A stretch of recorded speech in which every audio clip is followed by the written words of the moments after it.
morning, everybody. Of course, I want to welcome you here in our particular session. I'm Jeremy Armstrong.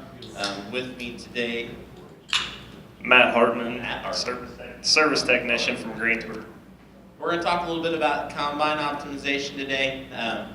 We changed a few things. Our room is probably going to be a little different than everybody else's because we like blue and gold for a little FFA action in here. Break it up a little bit from John Deere you see all the time. But anyway, to get us started, one of the big things, Matt, what about optimization do we need to know? Basically, guys, what we're going to go over with you today in this class is some of your, basically your pre-harvest losses, a little bit of review on some things. We're going to put a spin on it, add a few new things that you guys may or may not have seen or heard about. We're going to talk about header losses, whether it's a separating, tailings issue. We're going to talk about some pre-harvest calibrations and some yield calibrations as we go through the presentation. To couple that, let's talk about some of the initial machine settings that we need to focus on before we ever get out in the field. Folks, I don't care what kind of combine you've got, a double lot all the way up to brand new S-Series. Right now, today and tomorrow is the best time to get the machine out of the shed. Make sure it's ready for fall harvest. So maybe not tomorrow, they're talking rain. Hey, it might need washed, right? Mother Nature gives us that for free. So some of those initial things that we talked about optimization-wise, but those machine settings that we want to go over. Talking about rotor speed before you get started, feed accelerator speed selection, concave conditions, shoe element selection, residue management selection. You're going to hear some more about residue management. We're going to just barely touch on it today. You get next door, you're going to hear a lot more about that. Feeder house speed option, feeder house drive option. So one of the probably the biggest things that we always get every year, everybody starts corn, right? It's awesome. They start beans. Most everybody starts beans, usually they're done a little early, but when we switch to corn, I promise you, everybody forgets where to set their combine, and this is the biggest question I receive when I am sitting in the truck or I'm with another customer. Where do I set my concaves? Matt, what's the rule of thumb? When we go to adjust our concaves, everybody knows the old use a wrench trick, right? Is that the right wrench to use to measure how you're going to set your concave?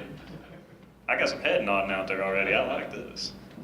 No, generally, if you take an ear of corn, shell the ear of corn off in the field, and then take a metric wrench. It's got to be a John Deere metric wrench. Internationals will not work. We do have these available for sale if you want them. We can hook you up with a brand new set of John Deere metric wrenches if you need them. Just see our parts department. But you take the box end of your metric wrench and slide it over the ear cob. That'll give you a good place to generally start. You'll have to tweak it and adjust it as we go. We all know that, but that'll be a good starting point to get started. If it's a 20 millimeter wrench, start the concave setting out at 20. If it's 30, start it out at 30. Make sense? And a lot of the times your cob condition, we'll talk about it here as we go through, but cob condition, your moisture is going to dictate that wrench that you use. If you got a wrench bigger than your, if you got a cob bigger than your wrench, put the combine in the shed. Save yourself some time and trouble, I promise. Feeder house drum height. The rule of thumb has always been up, down, up, down, up, down. We've told you to do it up in some places and put it down in others. Well, we're going to change that a little bit. Leave it up. Why do we leave it up, man? Does anybody know why we leave it up all the time? Why we generally just leave the drum up in the upper position? Anybody? What's that? Let more rocks in, see simple parts. Let more rocks in? I like that theory. Generally, we leave the drum in the up position is because we're running these 30, 35 foot, 40 foot platforms right now, right? Drapers, auger platforms. That's taking a lot of material in beans. You need that drum up to allow the extra material to feed in the machine evenly, right? That's generally why we'll leave them up. If you have a situation where you get into, poor soybean quality, the yields are dropping really bad, we might have some wet spots out there this year, you may have to put that drum down if you start seeing plugging issues up at the feeder house, okay? You're getting, not enough beans are feeding through to keep the machine full, so you have to drop the drum down and let them feed in that way, okay? I'd venture to say with the way the crops have been so far, most of the time you leave it in the up position, you're going to be just fine. Your feeder house speed option, this one was kind of funny yesterday in our employee training session. We got a 26 tooth and a 32 tooth. 98% of everybody leaves them on the 26 tooth. We do have a couple people that change up a little bit. Go to the 32 tooth gear if you need to speed up things a little bit, but most of the time 26 is going to be where you need to be. Let's talk a little bit about that feeder house real quick. So there's some new things, hydraulic fore and aft on our newer combines. I want to show you just exactly how that works. Handling capacity. Also, along with the 4-strand feeder house chain, the feeder houses now have a smaller diameter front feed drum. Along with feeder house updates in 2015, we have a new feature called platform tilt. The platform tilt feature allows you to adjust your header angle as crop conditions change throughout the harvesting day. The platform tilt feature allows you to expand your harvesting window by up to 1 hour and at the same time improve header cutting performance. Notice on that video there with the hydraulic fore and aft tilt on that feeder house, you know, the pitch and the angle to that cutter bar. This year, and having to adjust that in the cab on these new S-Series combines that are out now, has been by far and away one of the best things that's ever happened. One of the things right out of the box that we talked about yesterday was great wheat, right, Matt? Absolutely. We had the opportunity to go demo some of this with a draper and down wheat. Around the 4th of July, we got a couple bad, nasty storms, laid over a bunch of wheat, right? A customer of ours was able to take a 35-foot draper with hydraulic fore and aft tilt on it and take that so steep at an angle, he could get underneath of that down wheat and shave it off at the ground and maintain his yield potential. He was harvesting 100 bushel to the acre down wheat.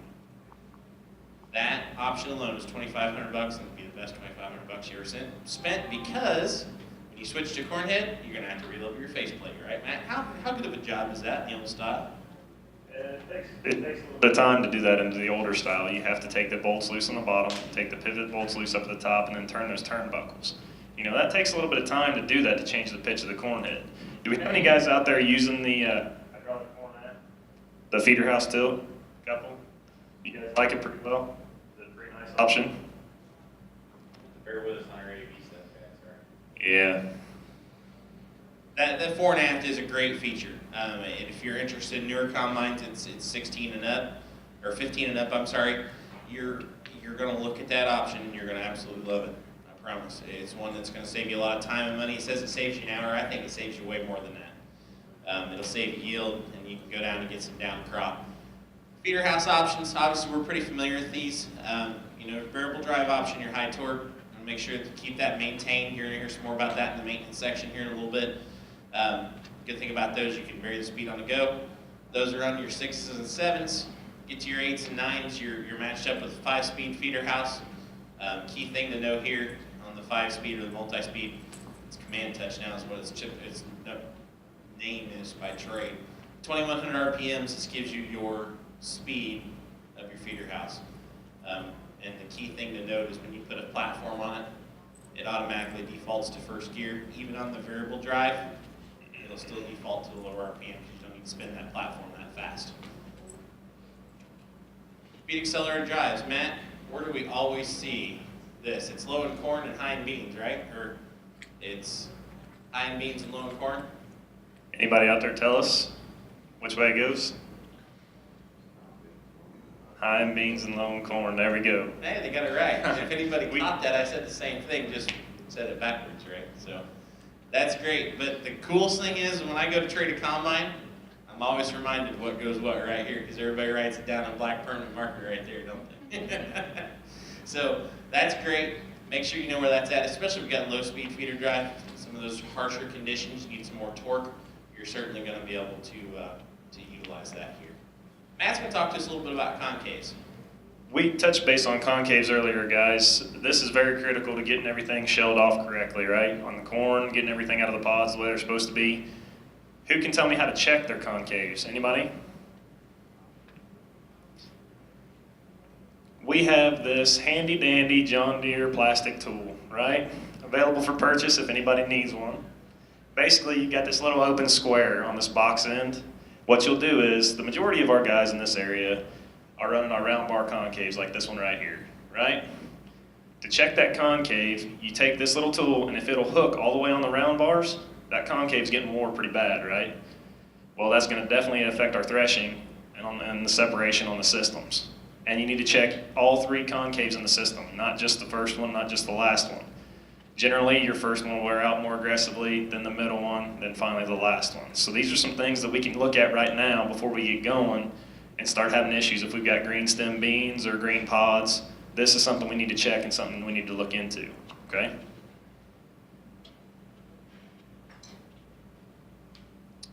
Has anybody heard about active concave adjust? It's a new option that came out in 15. Anybody heard about this yet? Generally, it's something we'll see more with our wheat machines and things like that, but we've got a video here that'll show you kind of how the system works. Additive concave isolation hydraulically suspends the concave to improve the ability to handle uneven and challenging conditions. Additive concave isolation helps to increase rotor capacity along with operator comfort to reduce concave noise. Okay guys, real quick here. Basically what they've done is we had our adjusting rods on the old concaves here, and that's how we went and leveled the concaves up, right? Basically what Deere's done is they've eliminated those rods and put a small hydraulic cylinder in here. Now what that does is that allows that concave to close all the way up when you get started. So as the material feeds in initially, as more material comes in, it opens up. A lot of times we see a little bit of loss when we first start into the field. These machines are big pigs, they're hungry, they want to be full, right? Well, this allows that concave to close up before it gets full, and then and then automatically adjust as you go through the field. Okay? One of the key things to think about too on it is, you know, it's your initial setting. We talked about those initial settings. They'll close down to that point. But if you've ever had slugging issues with some green beans, or some slugging issues in wheat with an auger head, that's where this option is going to save you a lot of money. We're going to talk a little bit about the cleaning shoe. Deere's got our options that we've always had, right? We've got our deep tooth chaffer and sieve. We've got our general purpose chaffer and sieve. Basically, a little bit longer fingers on those screens, right? Deep tooth lets more material in, and our general purpose is better for your smaller grains, right? Same thing we've always had. Has anybody heard about the Dynaflow sieve and chaffer that's coming out? Anybody? We've got a short video here that'll just touch base on the Dynaflow, and basically they've increased the capacity of it 12%, and it's got some other pretty neat options that go along with it. In 2016, our S-Series combines feature the new Dynaflow Plus cleaning shoe. The Dynaflow Plus cleaning shoe has a 12% larger sieve area and lighter in weight due to construction with aluminum and high-strength steel. The Dynaflow Plus clean shoe features a redesigned shoe drive belt system with a drive belt that has twice the tensile strength of previous S-Series combines. An optional new feature for S-Series combines is active terrain adjustment. Active terrain adjustments increases your combine capacity when going up and down hills. As an added feature for 26. Okay guys, he just mentioned active terrain adjustment. Does anybody know what that option might be? I'm sorry? Right or left tilt? It's kind of like that, yeah. It's kind of like our curve compensation on our combine, or on our planters, excuse me. You know how the ExactEmerge planter has curve compensation to adjust the seed drop now. Basically what they've done with this Dynaflow is the sieve and chaffer will open and close as the terrain changes, okay? So as you go uphill, it's gonna open up a little bit more. As you go downhill, it'll close down a little bit more, okay? It'll automatically do that depending on the terrain conditions that you're in. Does that make sense to everybody? It's a pretty neat option. And flat ground may not be the best benefit, but if you get into some rolling ground and things like that, it might save you a little bit of extra money there. I think it's absolutely a south of 40 option. We joke about that, but I think you will, like Matt said, that geographical area will dictate some of that, because if you have a lot of losses out the back of the combine, could be some of it if you're in some rolling terrain. One of the good options also is that you can get onboard air now with your S-Series combines, your new ones. So if you want to come down the evening time, stick that wand on there, and you do have wand options you can get as well, and you can blow that machine down when you're done at the end of the day. They blame the guy that put the videos and the PowerPoint for cutting that short. I'll take full credit for it, that's my bad. Okay guys, we're going to talk just a little bit about residue management. All right, this is a really hot topic anymore. Everybody says that it's something that all our agronomists are touching base on. We got to get that material cut up, dispersed evenly, and evenly spread. You guys, we've got our manual vane tailboard. Does a really nice job on our choppers, covering 30 feet. It'll really do a good job of chopping up the residue as it comes out the back of the machine. Another option we have is our PowerCast tailboard. We've got these, we've had these for a while. Guys that use them seem like they like them really well. I mean, it does a pretty good job of dispersing that residue evenly behind, and it will cover up to the 40 feet. Our gear cases on our choppers. It's important to make sure we get these set in the right position, right? High, low, corn beans, right? Makes sense? If you don't get this T-handle in there, any idea what will happen? If you don't get it put in the right position, if you get it slipped into neutral? Are we going to plug up our machines? Generally we would, but the S-Series combine has a real nice feature. It'll actually shut the separator down if it doesn't detect speed on the chopper, so it won't allow you to plug it up. But it is important to make sure you get that into high or low where it's supposed to be, okay? I'm going to talk a little bit more about some losses. Matt's going to talk about some leaks here in a little bit. One of the biggest things that we see that we don't do, that we need to do more often, go outside and do your pre-harvest loss checks right out of the gate. Go walk your fields, take your agronomist with you, take your seed person with you, whomever that may be. Go out there and analyze those losses. Get an idea of how much they are, what you're looking at, and what those effects are. So you have that predetermined notion already in mind. Hook your header up, go out to the field, hit that area with the loss, and make sure that you're out there checking directly behind that head. How do we do that? Simple. Take a harvest, 30 seconds, stop, jump out, just like the guy's doing behind the head there, going ahead and checking that head in that area for loss there as well. Corn head setup and adjustments, I think this is key here. We'll talk about this real quick because we want to make sure that those are set up correctly to get the optimum usage out of your corn head. Feeder house variable speed, we talked about those. Make sure your header's set right, your back shaft speed set right so you're getting a good even flow. Deck plate spacing, calibration time. Great time right now. Get the head out, set it down, check those header height sensors, do your deck plate calibration, do your feeder house calibration, especially on the fore and aft. If you've got a fore and aft, you'll want to do that at that time too. And the big thing about doing a fore and aft calibration with these machines, especially corn heads, if for some reason you have a corn snout up in the repair position, you can put it through the windshield if you don't do your calibrations correctly. We have heard it done in the past. So they have a safeguard on that, but make sure you do those calibrations to take care of those adjustments. That was found out the hard way, by the way. So one other big thing on here, make sure this is probably the most objective that we've got. You've got stop rolls. Make sure they're good enough for you, right? We can come out and give you our opinion. We can tell you to replace them. Maybe good enough for what you're wanting to do. Gathering chains, make sure they're not worn, they're in good shape before you start. Best time before you get them out, if you have to change them, is change them before the season, because oftentimes we don't stop to change them during the season. And your point adjustments. Snouts aren't cheap, are they? Make sure they're adjusted correctly. We don't want to stick them in the ground, poke them up, get them in a bin where they're not supposed to be. Platform setup.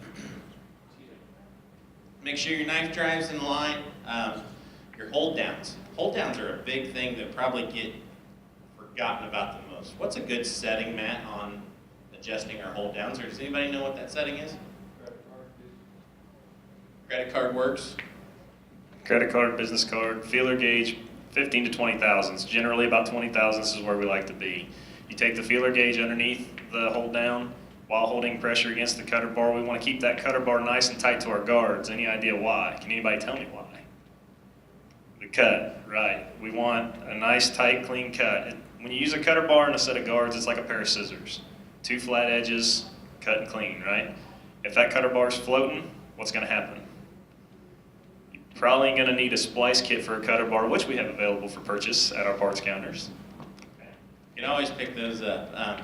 Finger timing, your auger chain tension, your position on your auger, I think. But the last thing I'm going to hit on is probably the most important. And yesterday during our employee sections, I made sure to hit this point home. When we set up drapers, we set them up to where your reel fingers will not get cut off. Okay?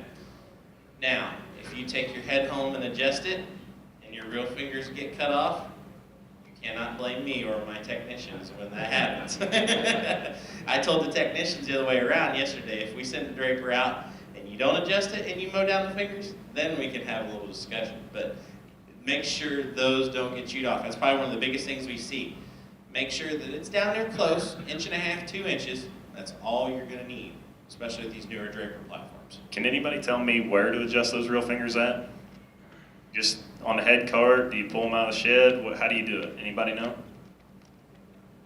Your best bet is to get in the combine, pressure up the hydroflex all the way. Raise that cutter bar as high as it'll go. What we have from time to time is guys will get them out of the shed, pick them up at the combine, then start adjusting those reels down. The problem with that is you're only about 600 psi of pressure. When we're running, we're 12 to 14 to 1600 psi. That brings that cutter bar a lot closer to the reel. So if you set them at 1.5 inches right out of the shed, then you pressure up the header and take off and lower that reel down, you'll cut every one of those fingers off. So it's critical to make sure you pressure the header up before you set that. So Matt's going to take us into, is it a leak or a loss, and then we'll wrap things up here and get some questions in. Okay guys, can anybody tell me the difference between a leak and a loss? Anybody? Anything out here in front of the header, that's a loss, right? Pre-harvest loss. Unfortunately, there's nothing we can do about it. If we've got down corn that we can't get to, beans falling out of the pods, you know, you can try and hire a technician for $100 an hour to go pick those up. Probably won't get you much. Right behind the header, also a loss. We've talked a little bit about the headers and ways we can avoid these losses. Setting your deck plates correctly, you know, watching for reel shatter, making sure our guards are good and squared, not worn out, right? Cutter bar shatter. Out the back, separator losses. We'll touch base a little bit more about these here in just a second. Where would our leaks come from? Anybody? I'm going to tell myself here in a minute. Basically, our leaks come generally from our grain tank area or our clean grain elevator. I know from personal experience, and I'll apologize to any farmers that may be in here, I have left those clean out doors off of the engine grain tank and had a nice yellow stream coming out the back. Jeremy will admit it too, he's done it too. But make sure before we get going this season that all our clean out doors are put in, right? It's something simple that we might miss, and you might dump a lot of corn out on the ground. It's an accident, people do it all the time. It sounds like that grain tank's taking forever to fill up when you leave it north. Okay, now we're going to touch base on 3, 4, and 5 here, our separator losses, right? Okay, if we've got corn coming out of our rotor according to our grain loss monitor, okay? Basically, we don't have our concave set correctly. You can take some of the cobs, use a wrench, try and get it dialed in that way.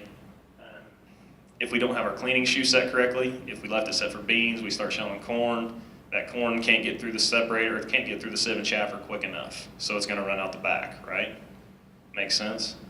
How do we tell where that stuff's coming from? Can anybody tell me how to check that? How to check to make sure we're getting everything off the cob? There, I heard it. The dreaded power shutdown, right?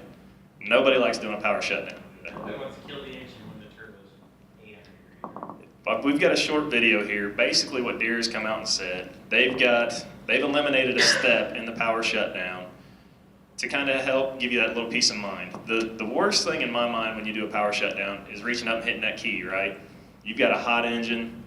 I hate cycling the key when the engine's hot, right? Everybody, that to me is the worst step of doing a power shutdown, right? I'm falling apart up here. No, we're good. I'm good. I just got to hold a little tension on the cord. Okay, so basically when you're doing the power shutdown, we always told you to cycle the key and then turn it right back on right away, right? That was a procedure we've told in the past. Deere has eliminated that step. This video that we're going to show does a pretty good job of explaining how to do a power shutdown, and there's some other areas where you can get that information as well. We'll talk about here in just a little bit. Run the machine at the desired crop settings and throughput levels for at least 20 seconds or until the vision track monitor has stabilized. For Pro-Drive machines, lightly depress the brake pedals. For non-Pro-Drive machines, fully depress the brake pedals. Quickly move the multifunction lever to the neutral position. Press the low idle button on the armrest. Allow threshing speed to drop and quickly disengage the header and separator engage switches as engine speed drops near 1200 RPM. Do not shut off the key switch. These power shutdown steps must be rapidly performed in just 3 to 4 seconds. Allow moving components to stop and let the engine cool down. Set the parking brake, shut off the engine, and remove the key. Visually inspect the threshing and separation areas. Visually inspect. That's pretty key right there. Can anybody tell me who might have a Pro Drive machine why you lightly depress the pedals? So you don't kiss the windshield, right? On a Pro Drive machine, if you stomp on those pedals, it brings that transmission to a halt, right? Another reason we don't cycle the key. When you kill the key on a Pro Drive transmission, it stops that transmission right now. And it's something that they touch on quite a bit here in just a little bit. But it's pretty critical when if you have a Pro Drive to start slowing that machine down, just ease into the brakes, okay? For non-Pro Drive machines, fully depress the brake pedals. Quickly move the multifunction lever to the neutral position. Press the low idle button on the armrest. Allow threshing speed to drop and quickly disengage the header and separator engage switches as engine speed drops near 1200 RPM. Do not shut off the key switch. These power shutdown steps must be rapidly performed in just 3 to 4 seconds. Allow moving components to stop and let the engine cool down. That's key. Set the parking brake, shut off the engine, and remove the key. Visually inspect the threshing and separation areas. Visually inspect. Okay guys, basically what they're telling you to do for safety purposes, let the engine cool off, then shut off the engine before you crawl into the back of it. You definitely don't want your brother, dad, hired hand to say, well, I can run that combine, he's not in it. You might be laying in the back of it looking for something and he might spit you out the back, right? So they say make sure you shut the engine off so you don't get hurt. Okay, it is critical once you've done the power shutdown, you gotta take the side shields off, see if you've got ears of corn that haven't been completely shelled in the concave. Okay, that's gonna tell us a lot. Because if you've got ears of corn that still have corn on them back in the separator grates, is it gonna knock that corn off? It's gonna throw it right out the back. It'll hit that chopper and it's gone, right? You have no idea whether you had any loss there or not. On our cleaning shoe, if you've got a lot of trash and material and stuff, ground fines and things like that, laying in on top of the shoe augers and then on top of the sieve and chaffer, you might have your concave set too tight and it's grinding everything up. Grain tank quality looks poor. You can make those adjustments at that point. Make sense? Anybody feel any better about doing a power shutdown? That's the response I was expecting. We had a guy yesterday who said, oh, that'll get 20% of them to do it. I doubt it. Okay, guys, how much is too much? We touch base on this a little bit every year. Basically, what we're using here is 180 bushel the acre. 1% is considered acceptable loss through Deere. Okay? Now, I know most everybody out here is running those 300, 350 bushel yields. We're taking my high-end average and going 180, okay? So at 180 bushel, 1.8 bushel is considered acceptable. How many kernels am I going to find in a 1x1 square at 1%? Can anybody tell me? 20s? 18? 6? It depends, right? Depends on what kind of header you're running and the crop conditions and things like that. If you're running a 12-row header, okay, what we need to do is take all this material and dump it into a windrow. That's another thing guys hate to hear, but you don't truly know how much you're losing out the back unless you put it in that 4-foot square or 4-foot area. If you've got your chopper down and you're dispersing that material behind you, guys will walk along the standing corn and say, yep, that's about right. That's about a bushel. You really don't know because you're spreading it over how many feet, right? So we've got to drop it in that 4-foot area right behind the machine. And I'm not saying run a whole field this way. You know, get the machine out, get it full, do the power shutdown, and check and see what you've got going on. Okay? It probably takes a good half a round to do it. Yeah. At least, and do it right. Remember, it's just like we talk about with all of our screens and technology. If you're not doing a windrow test, folks, garbage in is garbage out. You're not going to get an accurate sample of what you're truly losing, and you're losing dollars by not doing it. But mod conditions, some indicators that we want to look for when it's leaks or losses to determine what we're doing. You you want to look at your MOG. What's your MOG? It's Doug Bacon's favorite word if you know Doug Bacon.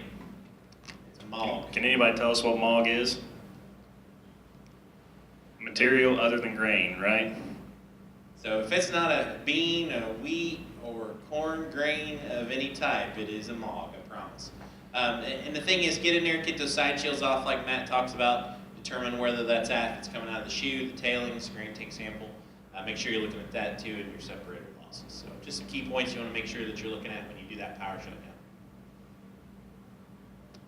Top size, we're going to just touch on it. You know, we talked about the box and wrench. This is what you're going for. Make sure you get that wrench over that cob to test out that, especially when you're looking at it out the back and you're determining what's in there. Then condition, spongy cob, good cob. You know, you want to make sure that it's able to be shelled and shelled appropriately and correctly. When you're out there in the field, hand shell 3 or 4 years and make sure it's ready to shell. If it's tough for you to shell with your hand, I promise you it's going to be tougher to shell with the combine for sure. When you do your windrow test, guys, this is what we want to see. We want to see that whole cob coming out the back, not half cobs, not busted, not broken.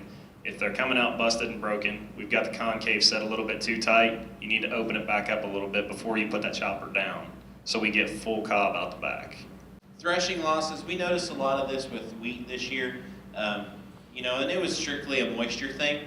A lot of times, if you got out a little early or got out a little late, this wheat was a little tough to thresh. Noticed a lot of it still sticking to the head, not getting through the machine. I had guys grinding wheat, trying so hard to get it off, and we finally just had to back out and quit. So determine those times too, because that happens. Don't overdo it. Don't rush it. When it's ready, it's going to tell you when it's ready.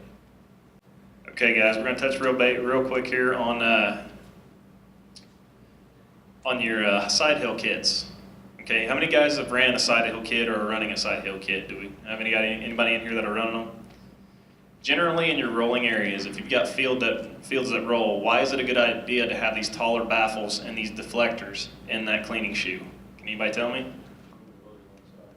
Absolutely, perfect. Overloading one side. Coming off the shoe augers and the separator. If that material, if you got a little bit of a slant, will all start to pile up, especially wet waxy corn, and it likes to run right out the back of your machine, right? If it's piling up on that wall, it's going to run out. These deflectors and these taller fins help keep that material from each shoe auger in its lanes, in its channels. That gives it a better chance of getting down inside that cleaning shoe. We've even had guys running on flat ground that really like this option, because if it does roll just a little bit, you will see some of that shifting side to side in the cleaning shoe. This will help keep it in the channels where it needs to be. All right, so the big one. Who in here has done all these things and got them right the first time and still had problems with the quality of their grain in the tank, right? We've went through these initial machine settings. We've done those windrow tests. We still have some problems. What's the first thing you do? I will guarantee you most of you call either Matt or myself and start asking questions, right? Which is perfectly fine. I don't want anybody to be misled. We want to help you. Unfortunately, sometimes there's times when we're helping someone else and can't always get to you right away.